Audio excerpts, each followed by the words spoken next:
अपनी मंजिल तक पहुंचने के लिए हम सबको रास्ता तय करना होता है और सफ़र के बाद मिलने वाली मंजिल अगर हमारी मनचाही हो तो उसकी बात ही कुछ और है। और क्या होगा अगर सफ़र ख़त्म ही ना हो?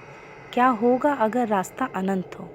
क्या होगा अगर आप उस रोड पर निकल पड़े जो रास्ता आपकी मौत की ओर ले जाता हो? हम चलते हैं ना ख़त्म होने वाली सड़क की तरफ। विनय और उसके 7 दोस्त अमीर बाप के बिगड़े हुए लड़के थे। उन्हें ना गरीबों की परवाह थी और ना ही फिक्र। उनका जो मन करता था वह करते थे। उनका कोई कुछ बिगाड़ने वाला नहीं था। लेकिन कभी ना कभी ऊँट पहाड़ के नीचे आता ज़रूर है, कभी जल्दी तो कभी देर से। एक दिन रात में विनय और उसके 7 दोस्त पास के ही एक गांव में चले गए। गांव में गरीबों के पास अपने मुर्दे को गाड़ने की जगह भी नहीं थी, इसलिए उन्हें गांव के सड़क के किनारे गाड़ दिया जाता था। इसी सड़क के किनारे एक बोर्ड पर लिखा हुआ था कि हमें आराम से सोने दें, हम आपको आराम से सोने देंगे। जब विनय और उसके 7 दोस्त वहां पहुंचे तो सबसे पहले उन्होंने वो बोर्ड निकाल फेंका और फिर जिंदा इंसानों की इज्जत ना करने वाले इन लफंगों के एकजुट ने मुर्दों के साथ भी यही सलूक शुरू कर दिया। कोई कब्र पर रखे फूलों को फेंकने लगा तो कोई कब्र पर बैठकर शराब पीने लगा। कोई कब्र पर रखे पत्थर को फेंकने लगा तो किसी को कब्र पर पेशाब करने का आइडिया है। जब इस गिरी हुई हरकतों से इनका मन भर गया तो वह आगे बढ़ गए। अभी तक जो हुआ वह विनय और उनके दोस्तों ने किया, पर अब किसी और की बारी थी। सारे दोस्त उसी रास्ते पर आगे बढ़ते जा रहे थे। तभी उनमें से एक को महसूस हुआ कि बहुत दूर हो गई है पर आगे कुछ नहीं आ रहा और उन्हें ये लग रहा कि वो उसी रास्ते पर गोल गोल घूम रहे हैं और वह कब्र बार बार उनके सामने आ रही है। तभी उनमें से एक बोला, दोस्त यार विनय, तुझे ये नहीं लगता कि हम यहाँ से पहले भी गुजर चुके हैं? विनय, क्या बकवास करता है, लगता है तुझे चढ़ गई है।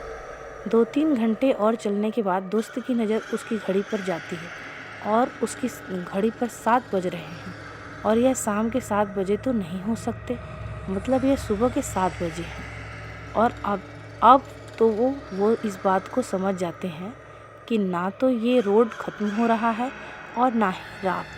वो रास्ते पर थक हार के चले रहे हैं। तभी उनके सामने एक चुड़ैल आकर खड़ी हो गई।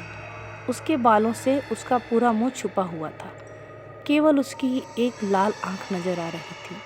इससे पहले वो डर के मारे भागते वो बोली, चुड़ैल, हमने कहा था ना कि हमें सोने दो, कहा था ना हमने। ये कहते हुए उसने अपने हाथ में रखा एक भाला सारे दोस्तों की तरफ फेंका और उनमें से एक के सीने में आकर लगा और उसकी मौत हो गई। घर से 8 निकले थे, अब वो केवल 7 बजे। वह वहाँ से भागने लगे। तभी उनके सामने एक पिशाच आकर खड़ा हो गया। उसके चेहरे पर ना तो कान था और ना नाक, उसके एक आँख था और एक मुंह था। तभी वह पिशाच बोला, हमने कहा था ना कि हमें सोने दो, कहा था ना। तभी वह पिशाच अपने दोनों हाथ ऊपर किए और देखते ही देखते उसके आसपास के पेड़ उखड़ने लगे और वह पेड़ आकर उन दोस्तों के ऊपर गिरे। इन सब के बीच 3 और दोस्त मौत हो गई और अब इनमें से केवल 4 लोग बचे हुए थे। चारों दोस्त तुरंत वहां से भागने लगे। सब लोग थके हुए थे और पीने के लिए पानी भी नहीं था और रात खत्म होने का नाम ही नहीं ले रही थी और ना ही वह रास्ता खत्म होने का नाम ले रहा था। दोस्त विनय, हमने इन लोगों को सोते हुए परेशान करके अच्छा नहीं किया। ये हमसे इसी बात का बदला ले रहे हैं।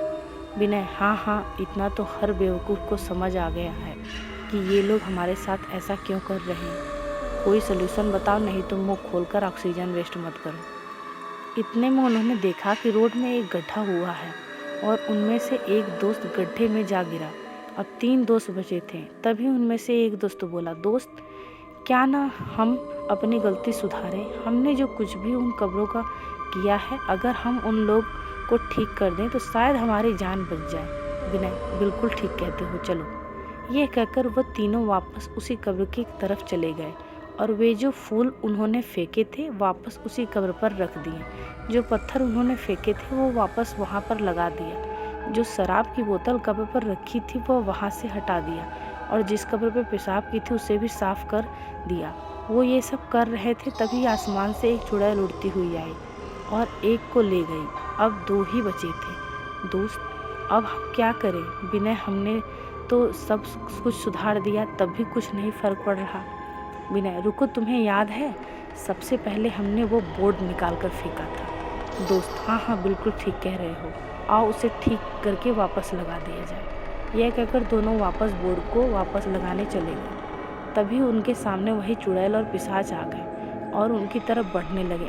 यह देखकर वह दोस्त और तेज बोर्ड को उस पुरानी जगह पर गाड़ने लगा, और इसके पहले ही चुड़ैल और पिशाच उनके सामने पहुँचते उन्होंने बोर्ड को पुरानी जगह पे अच्छे से लगा दिया। और देखते ही देखते चुड़ैल और पिशाच गायब हो गए, और अब धीरे धीरे आसमान से अंधेरा जाने लगा और सुबह हो गई। बचे हुए दोनों दोस्त अपनी गाड़ी में बैठकर भाग गए। अब इन सोते हुए लोगों को दोबारा कोई परेशान नहीं करेगा।